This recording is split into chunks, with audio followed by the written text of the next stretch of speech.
मतलब मैं अभी अभी उम्रा करके आया हूँ, तो इसलिए मेरा जो हेयर स्टाइल है वो इस तरह से है।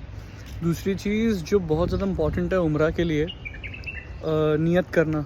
नियत एक ऐसी चीज़ है जो आप दिल से करते हो, अल्फाज में भी आप बोल सकते हो, लेकिन नियत करने के बाद आप जिन बाउंड्रीज़ में आ जाते हो वो जानना, उसको समझना और उसको फॉलो करना, वो बहुत इम्पॉर्टेंट है।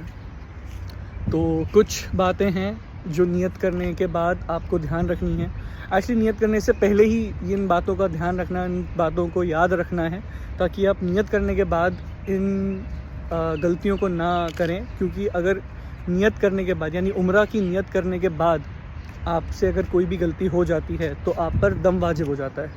तो ये है कि आप नाखून नहीं काट सकते, आप अपने जिस्म का कोई बाल इंटेंशनली नहीं तोड़ सकते, आप गुस्सा नहीं कर सकते, आप किसी को कुछ गलत गुस्से में नहीं बोल सकते। एहराम सिर्फ उस कपड़े को बोलते हैं जो बिना सिले दो कपड़े होते हैं, उसको एहराम कहा जाता है। बाकी नियत एक अलग चीज़ है। तो एहराम बेसिकली होता है उम्रा के लिए जो बिना सिला कपड़ा होता है, दो पार्ट्स में, एक आप अपर बॉडी कवर करते हैं, एक से लोअर बॉडी कवर करते हैं।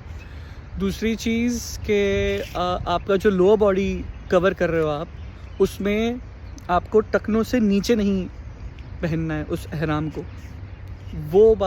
इस बात को बहुत ज़्यादा ध्यान रखना है। दूसरी चीज़, आपको अपना अपर बॉडी भी कवर रखना है। चप्पलों का यानी फुटवेयर का बहुत बड़ा रोल है, क्योंकि हमारे पैर की आगे वाली जो हड्डी है वो कवर नहीं होना चाहिए, एंकल के साइड कवर नहीं होना चाहिए।